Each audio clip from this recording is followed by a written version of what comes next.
कमजोर पड़ा America. Donald Trump अब ओपनली दुनिया से मदद मांग रहा है। अब तो उसने फॉक्स न्यूज चैनल पर इंटरव्यू देते हुए कहा कि जिन भी देशों के टैंकर फंसे हुए हैं स्ट्रेट ऑफ हॉर्मूज में, उन देशों को अपनी फौज भेजनी चाहिए और हमारे साथ मिलके स्ट्रेट ऑफ हॉर्मूज को खोलना चाहिए। अपने टैंकरों को वो रेस्क्यू करें, एस्कॉर्ट करें। कुल मिला के जो आपको मैंने 12 घंटे पहले बताया था कि डोनाल्ड ट्रंप ने ट्रुथ पर पोस्ट करके दुनिया से मदद मांगी है। अमेरिका ईरान के आगे कमज़ोर पड़ चुका है। इजराइल की हवा टाइट है। इजराइल पर हमले हो रहे हैं। ईरान एक समय पर कई जगह पर हमलावर है और जहां भी वो हमला कर रहा है हावी पड़ रहा है। आगे बढ़ने से पहले मैं बार बार ये बोल रहा हूं कि फेक न्यूज़ पर मत ध्यान दो। मैंने कहा था कि नेतन्याहू जब मरेगा सबसे पहले कंफर्म मैं कर दूंगा। अगर हमारी तरफ कोई ऐसी खबर आएगी तो भाई मैं खुद कंफर्म करूंगा। आपसे ज़्यादा आपके लिए नज़र बना के हमने रखी हुई है।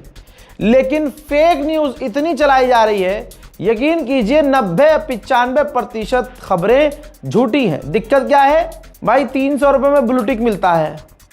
किसी भी बंदे ने 300 रुपये में ब्लूटिक खरीद लिया और वो ब्लूटिक से लगता है यार वेरीफाइड अकाउंट है।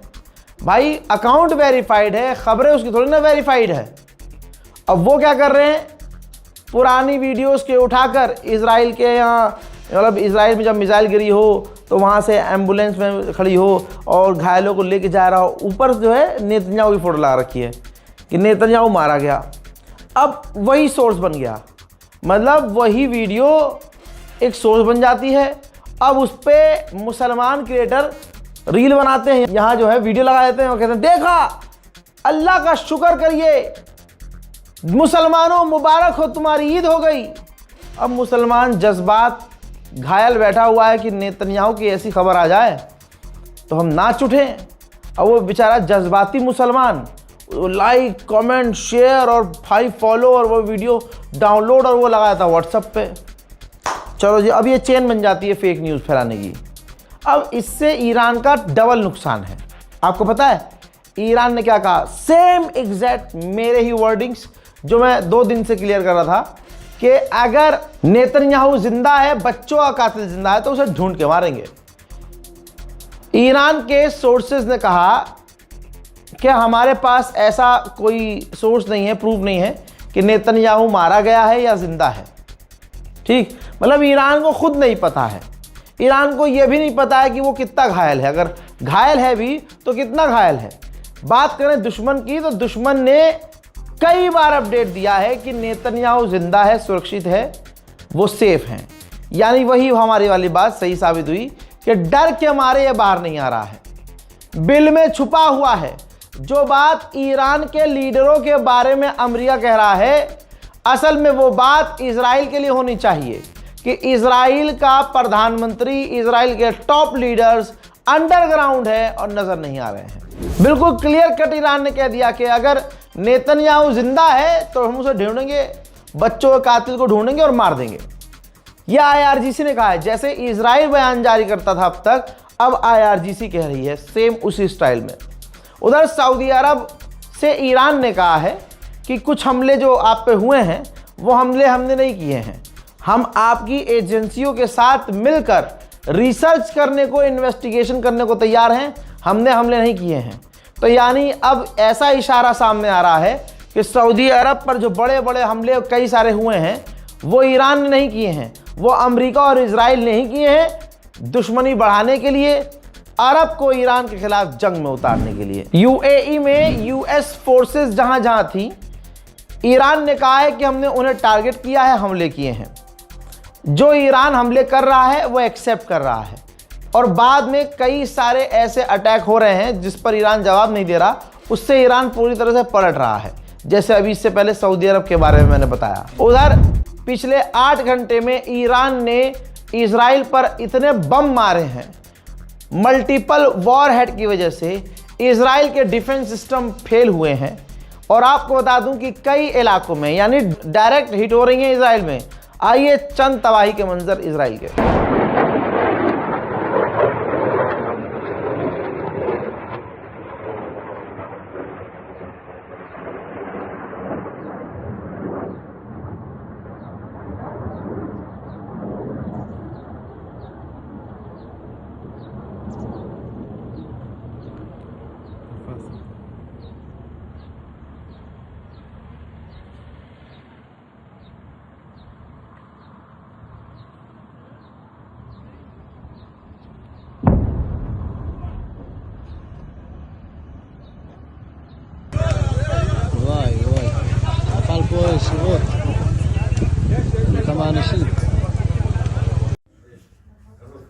נפל לי ליד הבית, ממש ליד הבית.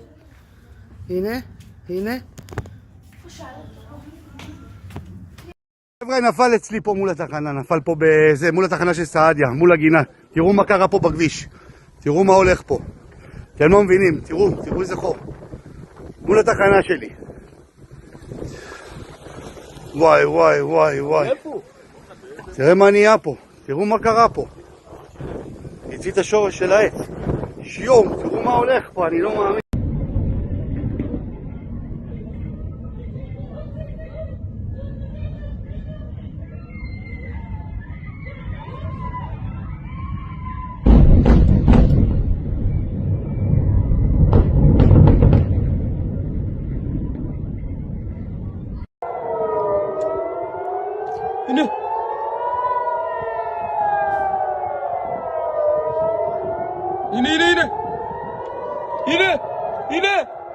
הנה הבא! הנה!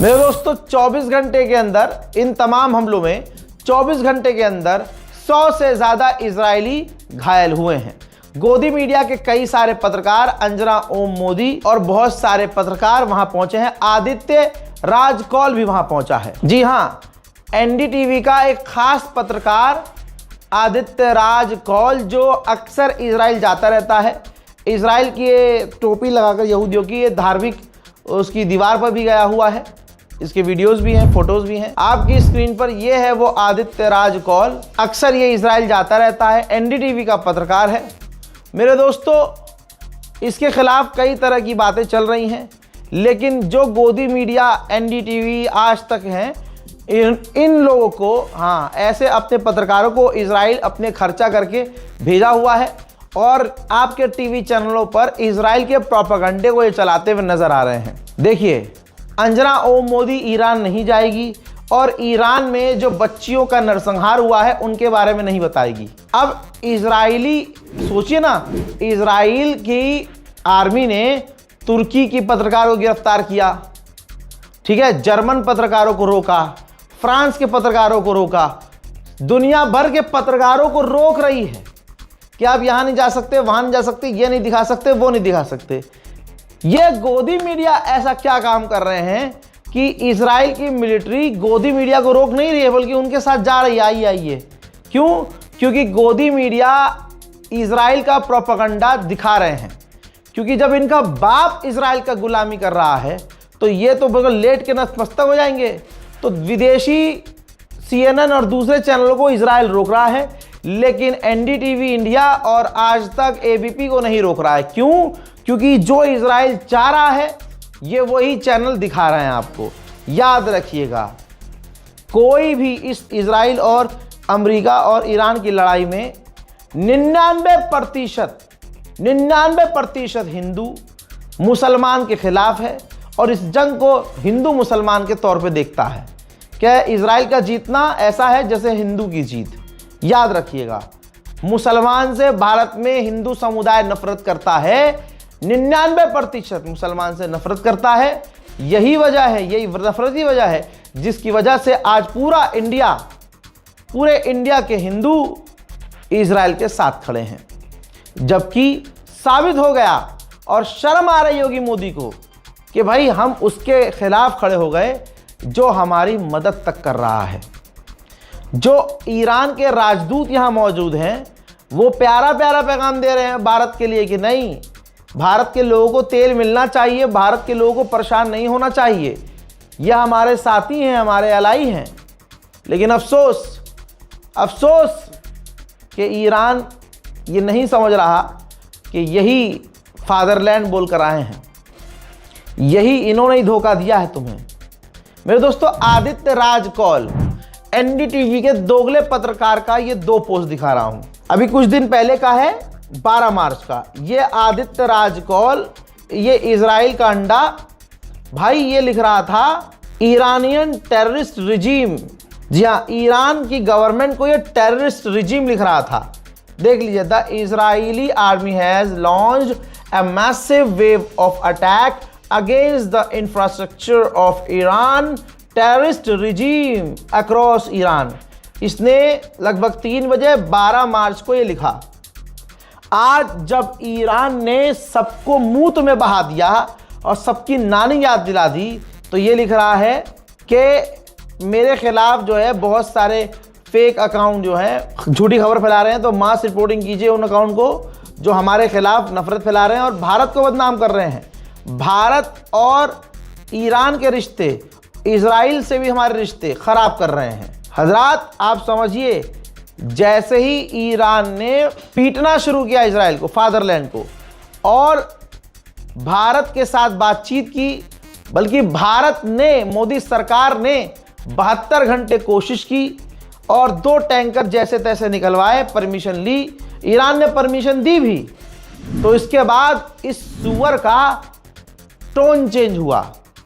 तो दोस्तों याद रखिएगा, गोदी मीडिया आपका सगा नहीं हो सकता। हिंदू नाम का पत्रकार 99%, 1-2 हैं अल्हम्दुलिल्लाह, लेकिन आपको इस युद्ध में हिंदू नाम का कोई पत्रकार, साफ बोल रहा हूं, हिंदू नाम का कोई पत्रकार हक बयानी आपके लिए नहीं करेगा। याद रखना, शेयर कीजिए इस वीडियो को, चैनल को सब्सक्राइब कीजिए।